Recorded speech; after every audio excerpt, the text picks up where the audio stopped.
कमरेवर हात ठेवून उभी असलेली मूर्ती अशी दिसते. त्याच्या डोक्यावर तुम्हाला मुकुट दिसतो. हा मुकुट म्हणजे काय? काही जणांचं म्हणणं असं आहे की तो शिवलिंग आहे, तर काही जणांचं म्हणणं असं आहे की ते शिंक उलट घातलं तर कसं दिसेल, तशा पद्धतीने त्याच्या डोक्यावरचा तो मुकुट आहे. त्याच्या कानामध्ये आज मत्स्याकृती अशी तुम्हाला कुंडलं दिसतात. ही कुंडलं नुसती काही छोटी कुंडलं नाहीये, ती कुंडलं एवढी मोठी आहेत की त्याच्या त्या खांद्यावर आडवी पसरलेली कुंडलं तुम्हाला दिसतात. त्याच्यानंतर जर का तुम्ही खालती आलात तर त्याचं जे वक्षस्थळ आहे त्या वक्षस्थळावर तुम्हाला 2 खळगे दिसतात. आणि हे 2 खळगे काय आहेत? तर एकाला श्रीवत्स लांछन असं म्हटलं जातं आणि एकाला श्री निकेतन असं म्हटलं जातं. ते श्रीवत्स लांछन म्हणजे काय आहे? तर हा परत विष्णूशी जोडलेली भृगु ऋषींची कथा आहे. कथेमध्ये असं आहे की भृगु ऋषी सप्तर्षी मधले ऋषी, आणि या सगळ्या ऋषीने एकदा ठरवलं की आपण जे त्रिदेव आहेत ब्रह्मा विष्णू आणि शिव, या तिघांची आपण परीक्षा घ्यावी. याच्यातला सर्वश्रेष्ठ देव कोण आहे आपल्याला ठरवलं पाहिजे. भृगु ऋषी हे ब्रह्मदेवाचे पुत्र. ते सगळ्यात पहिल्यांदा ब्रह्मलोकाकडे आपल्या वडिलांकडे गेले आणि ते विष्णू लोकामध्ये आले. विष्णू लोकामध्ये आल्यावर त्यांना असं दिसलं की विष्णू हा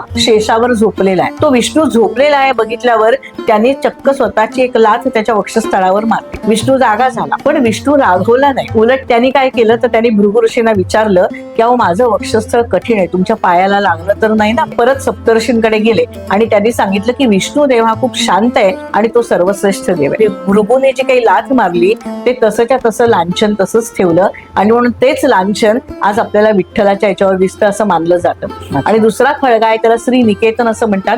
श्री निकेतन म्हणजे घर, देवाचं घर आहे. त्याच्यानंतर त्याच्या गळ्यात कौस्तुभ मण्यांची माळ आहे. त्यानंतर जर का तुम्ही खाली गेलात तर तुम्हाला तिथे कमरेला असं म्हटलं जातं की अत्यंत तलम असं वस्त्र आहे आणि त्या तलम वस्त्राचा जो सोगा आहे, धोतर नेसल्यानंतर पुढे सोगा किंवा पितांबर नेसल्यावर पुढे सोगा असतो, तो 2 पायांच्या मध्ये त्याच्या सोगा आहे. त्याचे हात आपल्याला सगळ्यांना माहिती, कर कटावरी असा हा विठ्ठल आहे. आता हा कटावरी जो त्यांनी हात ठेवलेले आहेत दोन्ही, या दोन्ही हातांमध्ये तुम्हाला एका हातात दिसतो शंख आणि दुसरा जो हात आहे त्या हातामध्ये कमळकळी आहे. हा हात पूर्ण कटावर नाहीये, तो उलटा ठेवलेला आहे. आणि उलटा म्हणजे कसं, तो अंगठा त्याचा कमरेवर आलाय आणि त्याच्यामधून कमळकळी त्याच्या ज्या कमरेवर रुळतीये. मग जेव्हा तुम्ही खाली येता तेव्हा तुम्हाला चौकोनी एक दगड दिसतो, त्याला आपण वीट असं म्हणतो, की त्या विटावर विठोबा हा समचरणात उभा आहे. संपूर्ण मूर्ती ही स्थिर आहे आणि कुठेही बाक नाही आणि म्हणून त्याचे चरण पण सम आहेत.